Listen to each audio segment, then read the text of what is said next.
Et salut à tous les amis, c'est Dromiflo, j'espère que vous allez bien. On a terminé le Day 3 du LEC, mais il faut quand même avoir notre petit débrief du jour. Donc je vous le sers tranquillou, je dis débrief du jour, mais la vidéo sera postée le soir, où on a eu deux BO fort sympathiques. On a eu le BO Vitality contre MKOI et le BO KC contre G2, que lui était fantastique. Mais on va débriefer ça tout de suite et on va parler vite fait de la forme de ces quatre équipes. Donc c'est parti pour le débrief. Et donc c'est parti, on va commencer par la game 1 du Vitality contre MKOI. Alors, si vous voulez aller revoir les replays, moi je ne vous conseille vraiment pas ce BO, c'était une purge. Je pense que League of Legends a perdu hier soir, mais bon, il faut quand même débriefer ça, et moi je vais vous le débriefer, mais il y a énormément de choses qui m'ont déplu, mais il y a quand même 2-3 trucs qui m'ont plu, donc je pense que c'est quand même important qu'on parle du positif et qu'on arrête d'être dans cette spirale un peu négative qu'on voit un peu sur Twitter.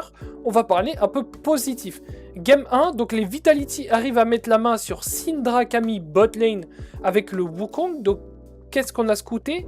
Est-ce que Fléchy serait-il pas bon sur sa Kami? Parce que du côté de Pard et de Arvindir, on a ban le Shen en 3 pour prendre Kami.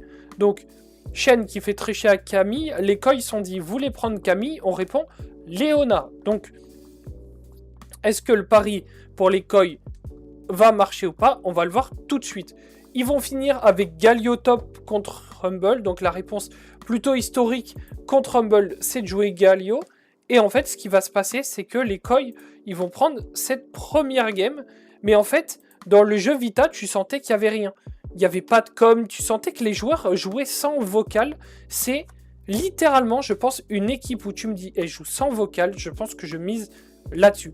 Tu sentais que les joueurs n'étaient pas sur la même page, les joueurs jouaient de manière déconnectée, c'était plutôt triste à voir.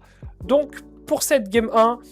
on va dire que les Koi ont plutôt réussi à battre haut la main, entre guillemets, ces Vitality. Mais est-ce que pour autant, c'était terminé pour les Vita au point où la game allait les tilt pour le match 2? C'est ce que je me suis dit, parce qu'il faut quand même se rendre compte que à la fin de cette game, Fléchy était 0-4, Karzi 1-3, Fiesta 1-3, Linsas 1-5, Naknako 1-2. Naknako qui pouvait rien faire, il s'est fait museler.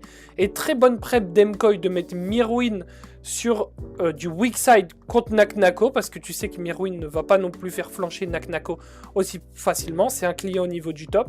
Mais la game s'est finie avec 12k gold d'écart, donc est-ce que le mental edge a pu marcher sur ces Vita?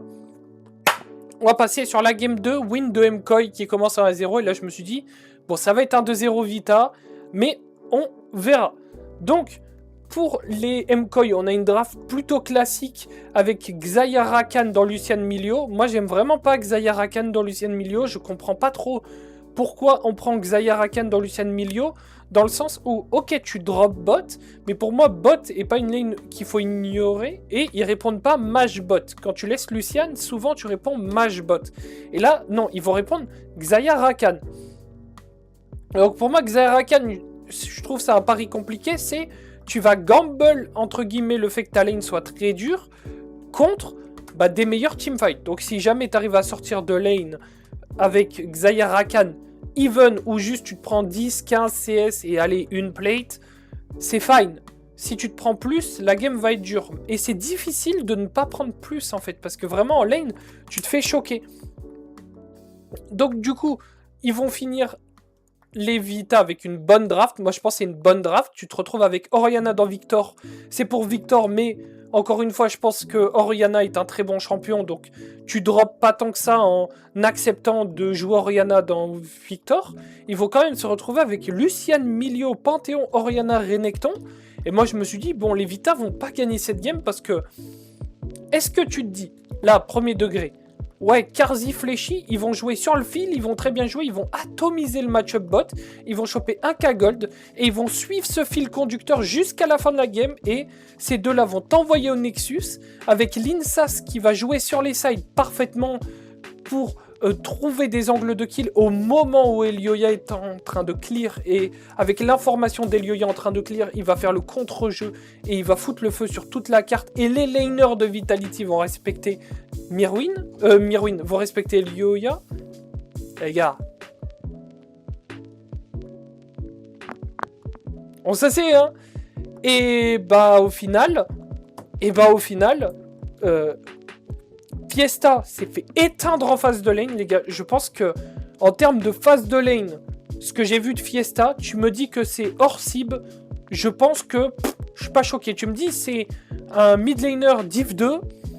Je te crois. Fiesta a fait une game d'Oriana qui était vraiment catastrophique en phase de lane. Je ne sais pas ce qui s'est passé chez le joueur, mais la phase de lane était vraiment pas bonne. Tu sens le mec, il trade beaucoup trop ses HP pour les CS et il trade beaucoup trop ses HP juste pour de l'XP. Tu peux juste base et tu straight run mid, tu vas perdre 5 CS, ok, mais tu acceptes juste, tu take de L comme dirait 12 et tu repars au mid en fait, et juste tranquille. Bah non, il va grid, il va se faire solo kill, il va donner 40 milliards de gold, mais c'est sans compter sur les Koi qui font énormément de skirmish, ils vont mourir sur beaucoup de skirmish, ils vont se faire catch, donc ça va être compliqué. Et en fait, tu sens au moment où il y a 3 joueurs Koi qui meurent, l'équipe est déconnectée. Tu sens que l'équipe elle est en 2G. Ils savent plus quoi faire, ils patientent. D'autres attendent, d'autres paniquent all-in. Donc du coup, ça fait qu'ils sont beaucoup des incros. 24 minutes, bah, les Vitality, ils passent de 1k gold lead pour Mkoy à eux, ils ont 7k gold lead. Donc il y a 8000 gold qui viennent se créer en 7 minutes. Je ne sais pas si on se rend compte de la folie que c'est.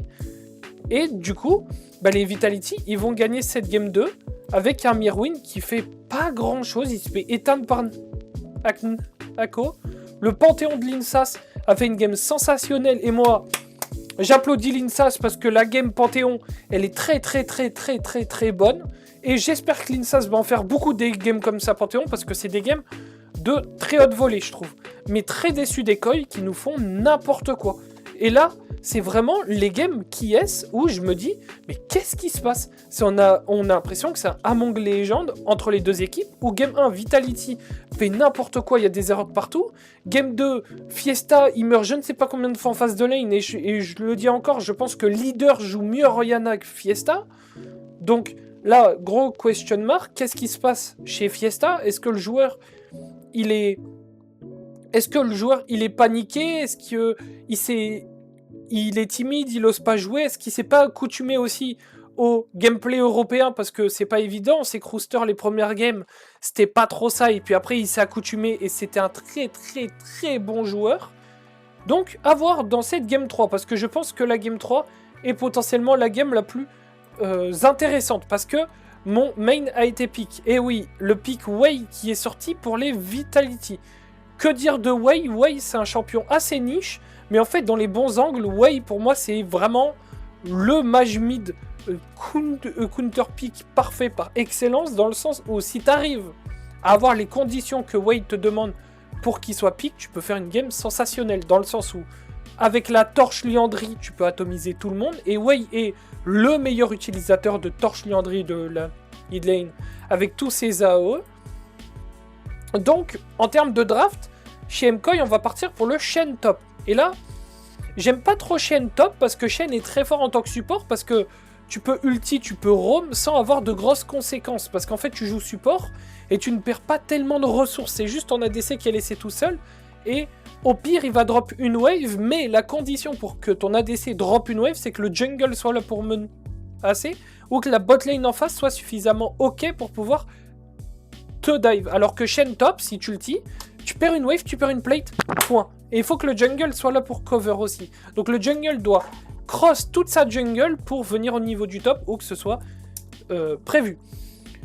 Donc, game 3, je pense honnêtement que je préfère la draft Vitality. Pourquoi? Le match-up Wei-Anivia, j'en avais parlé sur le stream de Zab avec un viewer à lui, et j'avais vraiment aimé la discussion qu'elle on a eue. Mais on était vraiment d'accord pour dire que niveau 1, c'est pour Anivia, mais Wei peut faire des trucs. Niveau 2 à 5, Wei reprend l'avantage. Et attention, niveau 6, Anivia reprend l'avantage. Mais quelque chose qu'il faut parler de ce pick Wei, qu'est-ce qu'il aime bien? Quand il n'y a pas beaucoup de personnages pour le catch, et quand il n'y a pas beaucoup de choses pour le gap close, et quand il n'y a pas énormément de dégâts. Shen, Jarvan, Anivia, Alistar, il y a énormément d'HP, donc ça va value ce torche Liandry que je vous parlais, qui est très intéressant. Et en fait, quand tu regardes, qu'est-ce qui peut catch Wei? Parce qu'il y a Ziggs, il y a Wei, Donc il faut quand même catch le Ziggs, il faut catch le Wei. Donc soit tu catch Ziggs, soit tu catch Wei. Il n'y a que Jarvan. Alistar ne peut pas go in Wei, parce que Wei peut EQ déjà. Wei, s'il met le Q, le Alistar est slow. Tu peux flasher un combo d'Alistar si t'as pas 50 ans. Donc tu peux rassembler tout le monde. Et ça, c'est la force de Wei. C'est au plus tu peux value le passif avec le Q, et ben au plus le champion va faire de dégâts. Et en fait, quand tu vas rassembler tout le monde, tu vas beaucoup plus value la torche aussi, parce que la torche va te donner beaucoup plus de pourcentage d'AP sur le proc, et tu vas faire énormément de dégâts. Donc moi j'aime beaucoup cette draft Vita, dans le sens où même s'ils sont double AP, le Wei il va faire Malédiction Sanguine avec torche, avec Liandry, qui est le triple item parfait pour Wei quand tu peux le faire, parce qu'il y a des games où tu ne peux pas le faire, mais là dans cette game là c'est parfait, où il va améliorer ses dégâts parce qu'il va shred, il va améliorer les dégâts du Ziggs, il va un peu améliorer les dégâts de la Rel parce que Rel elle a un peu de dégâts AP. Il va tanker parce qu'il aura des HP avec le Liandry, il aura des HP avec Malédiction Sanguine. Et là tu sens que mid, Wei, bah overall en teamfight va faire mieux qu'Ivia. Les Vita, ils ont la range avec le Wei Ziggs, et ils ont de la récep avec ce santé. En lane, il n'y a pas vraiment de lane qui vont souffrir. Donc bot c'est fine parce que t'as le mage bot. Et en jungle c'est fine pour la Naafiri. Donc pour moi c'est vraiment un draft gap au niveau de Vitality, où vraiment le pragmatisme de draft de Pad et d'Arvindir est très très bon je trouve. Et Vitality, eh ben, ils vont jouer cette game plutôt bien je trouve, parce que Fiesta va arracher Jojopyun en face de lane. Et là c'est un autre coup de gueule. Et là vraiment c'est là où je dis que League of Legends a perdu hier soir. Maintenant, c'est au tour de Jojopyun de se faire marteler le cul en face de lane. Et vraiment, il s'est fait arracher, quoi.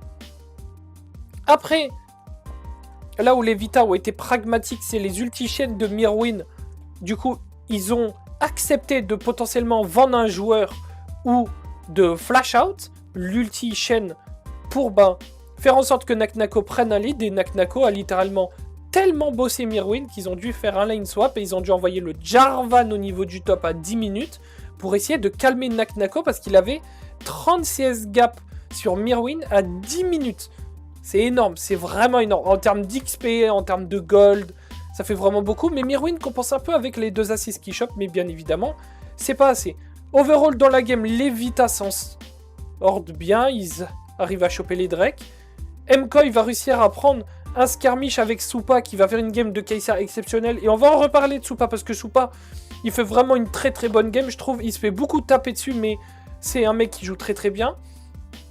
Je voulais parler d'un fight à 17 minutes où Alvaro il va engage avec son Alistar, mais tu vois que la draft MKOI, elle est juste vide. C'est qu'il va go avec le Alistar et le Yoya va suivre, mais Supa, il peut suivre avec son R. Mais Opyun et Mirwin, ils peuvent pas suivre parce que leur personne ne leur permettent pas. Parce que Mirwin n'a pas son R up. Et en fait, ce qui se passe, même si Mirwin a son R up, il casse la range très vite. Donc ils arrivent à space. Et ils vont poke. Mais en fait, le poke est beaucoup trop puissant dans le sens où quand tu commences à avoir les doubles torches sur tes carries, déjà la game commence à être très très très compliquée pour les MKOI. Après, ils vont réussir à trouver un mini dive sur Mirwin où Mirwin va perdre énormément de ressources. Et Supa, toujours là au bon moment, il trouve vraiment à chaque fois les bons filons. Et en fait, on va voir plein de fois, MKOI essaye de contester le Drake. Il cross dans la jungle, mais le problème, ils se prennent la première salve de poke. Et après, t'as Linsas qui récupère les kills. Là où la mauvaise nouvelle arrive, c'est que, là vous allez me dire, oui, ils vont vite faire de l'ARM, parce que ouais, il va pas faire Torche Liandry et Malédiction Sanguine, il va potentiellement faire Torche Protobelt et Malédiction Sanguine ou Liandry 3. Donc faut vite faire de l'ARM. Et en fait, le problème, c'est que Linsas a récupéré trop de kills, il a fini en 7-0 à 21 minutes. Et le problème, c'est que tu ne peux pas faire que de l'ARM, sinon Linsas arrache tout le monde. Et overall, pour reparler de la game, Vita chope la Soul technochimique, donc déjà là ça leur donne un gros avantage. Tu sens que Supa a essayé de tout donner, mais bon, le pauvre il peut pas faire grand chose, quoi. Il est vraiment tout seul, quoi. Enfin là sur le coup, s'il y a un mec à blame sur cette game 3, je pense que Jojopyun fait une game cadavérique, mais c'est vraiment un point d'interrogation que j'ai au-dessus de la tête de comment Jojopyun peut afficher un niveau comme ça, au vu du niveau que le mid laner propose à 90% du temps. Mais bon, c'est le sport, on n'y peut rien. Les Vitality vont donc arriver à choper 7 souls. Ils vont prendre un fight au niveau du bot où ils vont 3 pour 0. C'est MKOI. Ils vont réussir à faire Elder, mais les MKOI les contestent, mais ça ne suffit pas. La salve de POC en fait est beaucoup trop grande. Et les Vitality vont gagner cette game sur un dernier push. Donc que dire à part Draft Gap pour cette game 3, et bah pas grand chose. Je trouve que Jojo fait une très mauvaise game, mais tu sens que MKOI avait juste une draft complètement pourrie, je trouve. Et on va passer du coup pour le dernier BO, le KC. Le KC contre G2, excusez-moi. Le KC contre G2, et ça c'est une game spectaculaire, donc il faut qu'on en parle tout de suite. Allez, c'est parti. Et on est parti pour moi, le BO de la soirée, le KC vs G2. Déjà, je tiens à dire, c'était un très beau BO et je suis surpris vraiment quand LEC. On est des BO de ce niveau-là. Je me suis éclaté et j'ai même regardé les replays plein de fois parce qu'il y avait énormément de moves à analyser où j'ai vraiment pas mal improve sur ce BO, je trouve, dans 2-3 trucs de game sense. Donc, ça va être important que je vous en parle et surtout de vous partager ma passion pour ce BO-là qui m'a vraiment pris au trip. Donc, bah allez, c'est parti, on en parle tout de suite. Donc pour G2, draft classique, et pour KC, draft classique aussi, Listen de Yike, Sylas Dio, et on va en parler de Sylas Dio, parce qu'il fait plutôt une belle game. Donc pour l'early game, pas grand chose à dire, c'est un peu classique où les équipes se rendent plutôt coup pour coup, je trouve, et ça va traîner jusqu'à un bon 20 minutes de jeu, où on va quand même voir Kalist, un grand Kalist sur Victor, où tu sens que Kalist est meilleur qu'Ansama sur les mage bots. Tu sens qu'il a improve beaucoup plus rapidement qu'Ansama sur les mage bots. Et c'est là où tu te dis, ok, est-ce que la nouvelle génération de fast learners et de, entre guillemets, les petits gosses qui vont foutre un peu le bouzou et qui tapent dans la cour des grands apprennent plus vite? C'est ce que je pense. Potentiellement que les vétérans ont appris beaucoup du passé et utilisent pas mal de settings du passé. Et peut-être que les nouveaux apprennent plus vite et ont potentiellement pas plus la soif, mais ils sont plus... ils n'ont pas les anciennes données et ils utilisent ce qu'ils apprennent sur le tas parce que ça fait pas longtemps qu'ils jouent là. Donc on va parler de cette game de Victor de Kalist qui est complètement exceptionnelle, mais on va parler aussi d'Yeo qui nous fait une game de Sylas complètement folle. Où bah du coup, là on va revenir quand même sur un move de Kalist que vous avez dû voir sur Twitter, je ne sais pas combien de fois, mais à 23 minutes, Labrov, il est un peu commit avec 400-500 HP, il va se faire catch par Kalist, mais là, Caps arrive, il tente de charm Kalist, c'est dodge, et en fait, Kalist réussit à faire un 2v1 magnifique contre les deux joueurs G2, et là, tu sens déjà que la game 1, elle est quasiment finie, dans le sens où KC a 4k gold d'avance, mais Victor 6-0, Torche, Protobelt, Void Staff à 24 minutes, alors qu'Ansama a à peine 2 items et demi, tu sais que la game va être complètement FF. Donc après, pour les KC, rien de particulier à part des catchs à droite à gauche. La game 1 va se finir très vite parce qu'il va y avoir un fight au niveau de la mid-wave où bah, les G2, ils vont essayer de contest je ne sais pas quoi, potentiellement un Nash ou... Ah non, c'était un Nash où ils vont catch Kalist au niveau du mid. Excusez-moi, j'ai un peu la mémoire courte, mais ils vont essayer de catch Kalist. Et en fait, Labrov va un peu trop loin. Et là, bah, KC déclenche. Yehou fait un fight avec Sylas qui est complètement fou. Il va tuer Skewmonde. Et je me suis dit, bon, est-ce que les KC vont pouvoir finir cette game? Et bah oui, les KC vont remporter la game 1 assez vite. Même si c'est en 30 minutes, on est sur une saison où les games durent assez longtemps. Donc, les KC vont pouvoir prendre cette game 3. Il faut quand même saluer l'effort du collectif KC qui joue très très bien cette game 1. Pas mal d'erreurs du côté de G2. Mais le quota d'erreurs de une game ou potentiellement de tout le BO KC G2, c'est le quota d'erreurs d'un tiers d'une game Vitality MKOI, quoi. Donc bref, on va arrêter de taper sur ce qu'on peut taper. Nous, on est dans la positivité ici. Donc pour la game 2, on va revoir le fameux Kled de Broken Blade. On va voir Cap sur Akali. Et on va voir Shenzix au niveau du bot. Et pour casser de particulier, on va voir cette Kiana. Je préfère la draft cassée en soi pour moi parce qu'elle est plus simple d'exécution. Mais quand tu regardes la draft G2, tu as Kled. Entre guillemets, moi, de ce que j'ai entendu de Finn, qui est un OTP Kled, donc qui est le caster Finn, qui est un OTP Kled Challenger, qui a fait top 3 ou top 5 en Corée avec Kled, c'est clair. Pour lui, Kled, ça gagne dans Renekton, mais il faut respecter pas mal de timers. Mais overall, le match-up est pour Kled. Les G2 ont aussi le match-up au niveau du mid, et ils ont le match-up au niveau du bot. Donc là, c'est très compliqué pour les casser, ou quand t'as aucune, voire une lane gagnante, même si je ne pense pas que bot soit une lane gagnante, c'est très compliqué pour eux. Là où je me suis un peu inquiété, c'est en early où Skewmon s'est fait catch sur les Krugs par Kalist, mais il a dû flash out et c'était fine. Rien de particulier. Il y aura énormément de vertical sur cette game, mais ça on le verra un peu plus tard. Les G2 vont prendre un plutôt bon lead en early game où on va voir que Broken Blade, il va arriver à choper un kill, Skewmon 2, Caps 1. Donc, la game est très bien lancée pour ces G2. Mais attention, en mid-game, les cassés arrivent à revenir un petit peu. On sent la combativité de l'équipe cassée lors des teamfights, où ils vont réussir à choper même les G2 après le Nash. Mais ce ne sera pas suffisant, où les G2, ils vont trouver les bons catchs, ils vont trouver les bons overloads contre Cassé. Et j'ai l'impression que Cassé, encore une fois, a encore un peu de mal avec les overloads. Ça s'est vu dans pas mal de matchs en MSI ou en EWC, où certains overloads leur faisaient plutôt mal. Donc là, G2 chope un lead, ils sont à 6 kaggle d'avance, où Skewmon fait une super game de Naafiri. Je trouve que le niveau qu'il affiche avec sa Naafiri est très haut.